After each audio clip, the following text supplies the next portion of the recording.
Welcome back. Today is Wednesday, August 15th, 2018. And before we get into the video, I'm recording this segment right here that I'm going to edit into the middle after I finish the entire video. I do ask that you guys maybe comment about the rest of the video. It is a little bit longer, but I think I really cover, at least in my opinion, what are the three biggest scenarios. And it's kind of optimistic, obviously. Try to be as optimistic as possible. But yeah, if you're new to the channel also, please consider subscribing, and yeah, we can just get into it. As you can tell, the prices have bounced a little bit. I want to talk about that, and I want to talk about three scenarios that we could see. One of them is probably very expected because it's been reoccurring for the past 8 months. One of them is very positive, and another is an outlook that I don't necessarily know if I've really seen, and it's something that I kind of just happen to think, maybe it's possible just about 20 minutes ago, so I want to talk about that as well.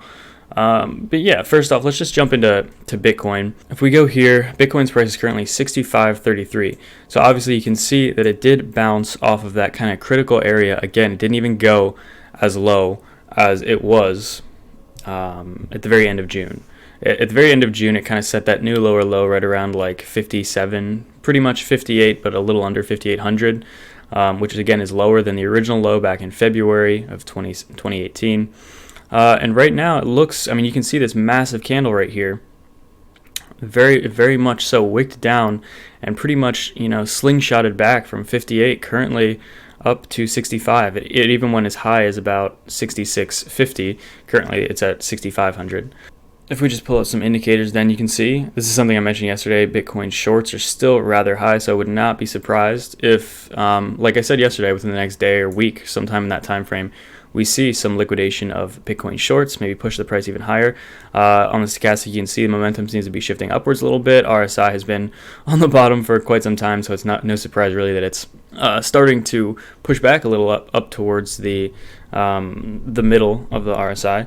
But yeah, I just want to look. Mainly this is something I'm excited about for a few reasons. So naturally, probably what most people expect is to see a repetition, which is what we've seen for the past 8 months. And by that I mean, we see this downtrend, bounce up, reaction, really downtrend and bounce up. Again, though, all finding resistance along this trend line here. And pretty much the ultimate bottom being right around here, around 57, 58 so far. That has so far been the bottom that we haven't really broken. These are very, very, very close to each other, so I really wouldn't, it's not that big of a deal. It's 5,900 compared to about 57, so pretty much, or 5,800. Pretty much these are the same in terms of where the bottom is. You can argue, obviously they're not exactly the same, but they're pretty close to each other. So we've had this bounce down, up, again, down to really touch on that make a new bottom, essentially, after trading in here for about an entire month. Trading at the bottom here for an entire month. Then we have the bounce up, down. So naturally, what most people are probably thinking, what will the next move of Bitcoin be? Probably, potentially something like this. And I'm not saying that's what's going to happen, but I'm just saying that's probably what a lot of people think, right? It makes the most sense because it's what history's been doing. So, but the thing that is really, finally, this channel is getting smaller and smaller. And in my opinion, I really don't think we're going to be trading in this channel, in this zone here. I truly believe it'll be somewhere, it'll probably end somewhere in this time frame, which is really from now until the end of September potentially. And actually, it falls right into that next pretty much deadline for the VanEck Solid X ETF right here. So this is pretty much the deadline, and the reason I say it probably won't trade in here is because, at least from what I've learned in terms of these patterns, they usually don't go 100%. I believe it's somewhere in between like 70 to 85% usually before they have a big move down, a big move up, or pretty much when there's a decision made where the market makes a decision and decides to go one way or another. So I do think that this area most likely probably won't be traded within this channel here and still be a part of this. I do think by within the next two months or so, we'll probably see if we're going to break down, go to maybe 2,000 or 3,000 US dollars, or have a break up. And I think it does correlate pretty nicely actually with that potential decision. Again, could even be pushed back all the way to February of 2019. So this by no means is like the ultimate deadline for the VanEck Solid X ETF, but it's something to keep an eye on. But besides that, there are a few other possibilities. So the first I guess we can say, would be if we trade in here, we have some kind of reaction, and we bounce down, and that's where we get to 2 or 3,000 US dollars per Bitcoin. We could also do what we've been doing, where it's just trading in this channel for a little bit, and then maybe sideways even. And that's another possibility. We could trade sideways here for a little bit. But as far as optimism, what the market did this past week or so is it really didn't want to break 6,000, or it didn't really want to break those lower lows of $5,800, $5,900 per Bitcoin. And what the market did so that did not happen, more and more money left a lot of these other cryptocurrencies or altcoins. Everything was bleeding. That was kind of the story of the past week or so. Ethereum was down over 20% one day, right? XRP, a lot of these coins were just down massively, while Bitcoin was maybe down like 1 or 2% at some really bad points. So Bitcoin was pretty much untouched. And that's what happened in order for Bitcoin to stay above those crucial supports, I believe. And a lot of people do reference that market cap, that Bitcoin will not go under $100 billion, which it really has not. We can actually take a look at this really quickly. I believe it went to like 99 for a very quick second, maybe in the past. Here, I'll pull it up right here. Yeah, I think at the end of June, at the lowest point the market went, it barely went under. If it even did, it might have touched on like 99.9 billion, but immediately bounced back up. Actually, I think where it did was right around this area. Sorry, where my mouse is here, you can see that very sharp rise up there. That was kind of reaction to that, so it did not stay there. And that's most likely because of the futures ramifications, the Bitcoin futures, and what they'd have to do with that whole thing if it's being manipulated. So Bitcoin going under 100 billion is something that has not happened yet, and that's very key, I believe. I think there's a reason why it hasn't gone under that. But if we just look here on the 3-month, you can see of the last 3 months, recently was the very lowest the entire global market was, and really this is the lowest that it has been this entire correction, this entire bear market, right? 250 was support for a long time, and we ended up breaking that. We ended up going down to like under 190, or right about $190 billion, about $60 billion less than what the previous support bottom was for the past few months, pretty much the entire correction. So while Bitcoin did not reach lower lows recently, over the past few days, the entire global market did. And the reason, again, is because a lot of the altcoins suffered a lot, but Bitcoin did not. And I'm curious, if that's not coincidental, that's on purpose. There's a reason for that, right? Everyone knows that Bitcoin kind of dictates the entire market. So if Bitcoin's kind of in a healthy position, does that necessarily mean that it can ensure the health and success, at least short term, for a lot of these other coins as well?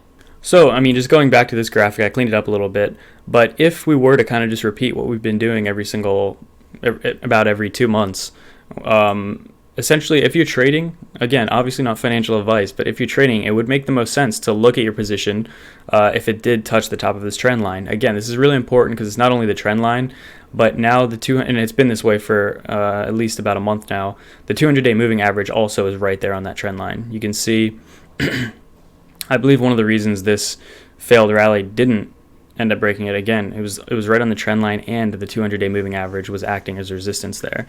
So that was a pretty hard area to break. And again, if we end up coming here within the next week or so, I wouldn't be surprised if we had some trouble there. It's going to be a pretty hard area. We have some really strong indicators kind of providing resistance there. Again, on the opposing side, though, if we were to break out of that, I think that would be very optimistic, right? If we would be able to break out of this trend line and hold there, probably again have to retest it for support after it did break out. So a lot of people would maybe get a little pessimistic again as that whole process was going. And what I mean by that is maybe something like this. But it's something to watch out for. And again, the smaller this channel becomes, really, think of it as like a stopwatch. There has to be a new move made, because these have not been really new moves. We've been in this channel for months and months, and this has kind of just been, I think that's what's been eating away at people. And I do think at some point we're either going to have to break down or we're going to have to break up. I really don't think we're just gonna sit in this channel. Again, if you think about it, though, that is another possibility. We could just trade in this channel for months and months. And kind of do historically what reversals from a bear market to a bull market have done.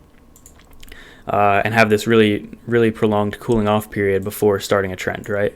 Because that is something that you see historically. But something I want to add about this is that in cryptocurrency, with how volatile, with how unpredictable that it is, I wouldn't be surprised if past trends did not happen, if past trends did not reoccur. And what I mean by that is if we didn't see a cooling off period like this before reversal. Because, and I want to kind of defend what I'm saying here, if we zoom out, let's say 2 years in the future, let's say 2020, it's very possible that we could look back here and say, yeah, the correction of 2018 was just literally a correction. It was not a bear market. It was a prolonged correction in a very, very long bull market. You can see here we've been in a bull market for about 2 years now, right?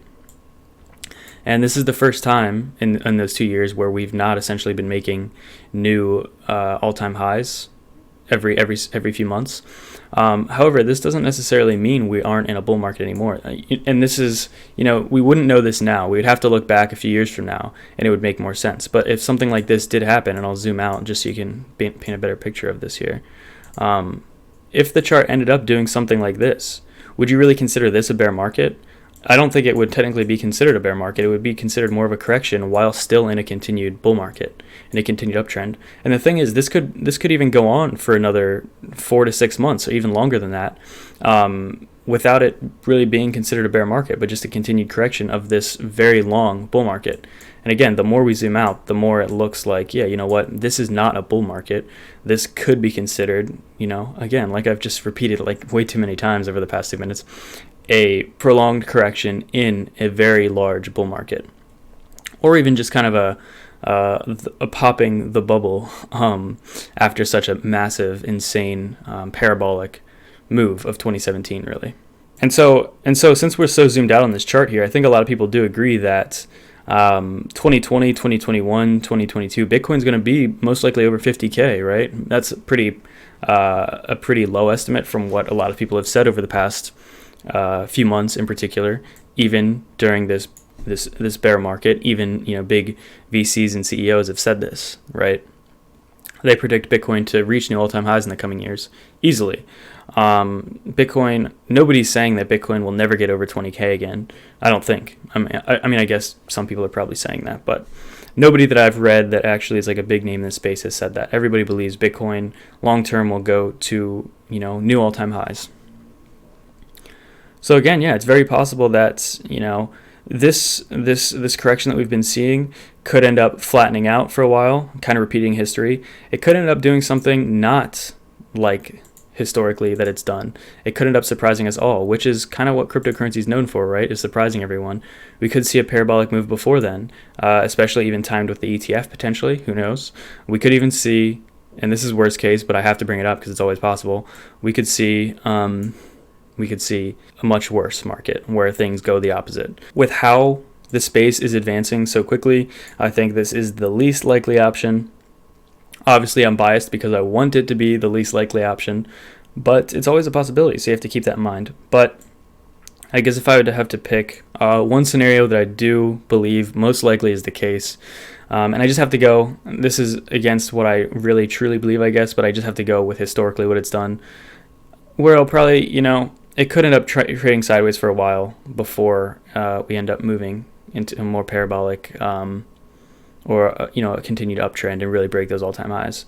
This puts us all the way to like maybe 2020 before we would break that even. And that's not even the most bullish thing to look forward to. We could even see a parabolic move before that, which is what this line represents, which would put us above all-time highs before 2020. This line more represents around 2020 breaking all-time highs. So yeah, let me know what you think. Again, this is, I kind of just tried to get a big macro view of the market and kind of just zoom out for perspective, kind of comparing also what it's done in the past. But again, the cool thing about this, the cool and unnerving thing is that just because a market has done a certain thing in the past doesn't mean it will do that in the future. Nobody has any idea. It's the craziest part. And I think these are three really possible scenarios. Parabolic move within the next few months, parabolic move maybe in the middle of 2019 after very prolonged sideways trading, or just a complete breakdown maybe in a month or two when we kind of just figure out how this overall trend for the past 8 months really ends. I think these are the three biggest possibilities right here. I'll probably end up coming back to this video in a year or two and seeing where, which one of these played out. Essentially, these are pretty much the only three scenarios in my opinion.